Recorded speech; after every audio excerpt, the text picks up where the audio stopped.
Hello friends, ഇന്ന് നമുക്കൊരു chicken parts biryani ഉണ്ടാക്കിയാലോ. ആദ്യമായി ഒരു പാത്രത്തിൽ അരി വേവിക്കാൻ ആവശ്യമായ വെള്ളമെടുത്ത് അടുപ്പിൽ വയ്ക്കുക. അതിലേക്ക് ആവശ്യത്തിന് നെയ്യ് ഒഴിക്കുക.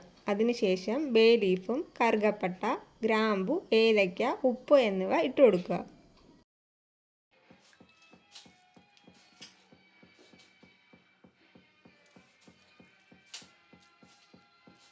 അതിനുശേഷം 2½ നാഴി ബിരിയാണി അരി അതിലേക്ക് ഇട്ട് നന്നായി ഇളക്കി കൊടുക്കുക.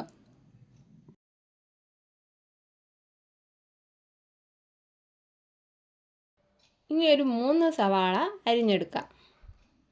ഇനി ആ അരിഞ്ഞു വെച്ച സവാള കുക്കറിൽ വേവിക്കാൻ വെക്കുക. 2 വിസിലാവുമ്പോഴേക്കും അത് ഓഫ് ചെയ്യുക. വേവിച്ചെടുത്ത സവാള നമുക്കൊരു പാത്രത്തിലോട്ട് മാറ്റി വയ്ക്കാം. ഇനി അടുത്തതായി ആവശ്യത്തിന് ഇഞ്ചി വെളുത്തുള്ളി എടുത്ത് പേസ്റ്റ് ആക്കുക. ഇനി അതിലേക്ക് 3 പച്ചമുളകും കൂടി ചേർത്ത് ക്രഷ് ചെയ്തെടുക്കുക.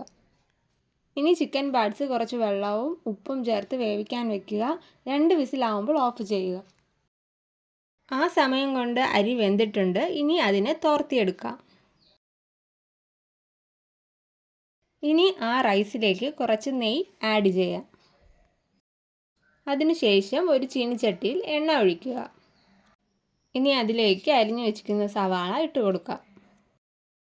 സവാള ബ്രൗൺ കളർ ആവുന്നത് വരെ നല്ലവണ്ണം വശക്കി കൊടുക്കുക.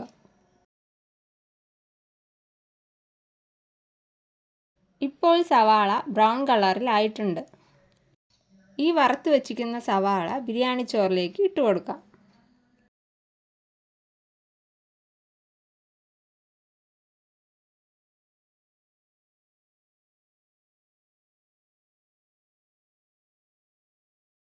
ഇനി ഇതിലേക്ക് ആവശ്യത്തിന് ചെറുതായി അരിഞ്ഞു വെച്ചിരിക്കുന്ന മല്ലിയില ഇട്ട് കൊടുക്കാം.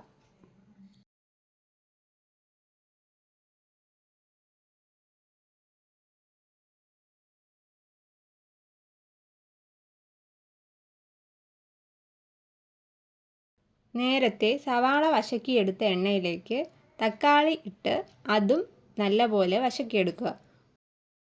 ഇനി അതിലേക്ക് കുറച്ച് ചിക്കൻ മസാല കൂടി ആഡ് ചെയ്ത് നന്നായി വശക്കിയെടുക്കുക.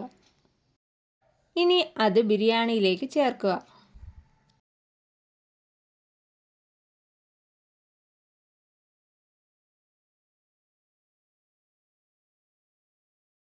ചിക്കൻ പാർട്സ് നല്ലപോലെ വെന്തിട്ടുണ്ട്. ഇനി പൊരിച്ചെടുക്കാനുള്ള കൂട്ട് റെഡിയാക്കുക. ആവശ്യത്തിന് മുളക് പൊടി, മഞ്ഞൾപ്പൊടി, മസാല, ഇഞ്ചി വെളുത്തുള്ളി പച്ചമുളക് പേസ്റ്റ്, കുറച്ച് ഉപ്പ്, വെള്ളവും ചേർത്ത് നന്നായി മിക്സ് ചെയ്തെടുക്കുക.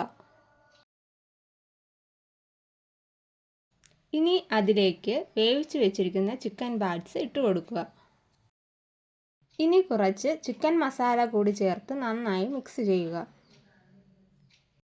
അതിനുശേഷം ഒരു 10 മിനിറ്റ് ഇത് സെറ്റാവാൻ വെക്കുക. ഇനി ഈ ചിക്കൻ പാർട്സിനെ എണ്ണയിലിട്ട് നന്നായി ഫ്രൈ ചെയ്തെടുക്കുക.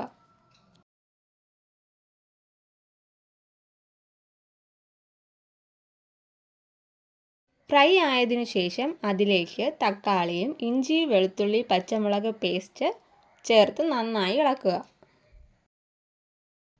ഇനി നേരത്തെ വേവിച്ച് വെച്ച സവാളയും കൂടി ആഡ് ചെയ്ത് നന്നായി ഇളക്കി കൊടുക്കുക.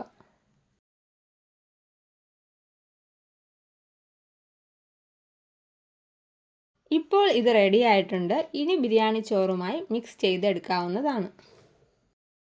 അങ്ങനെ ഇഷ്ടമല്ലാത്തവർക്ക് സെപ്പറേറ്റ് ആയും എടുക്കാവുന്നതാണ്.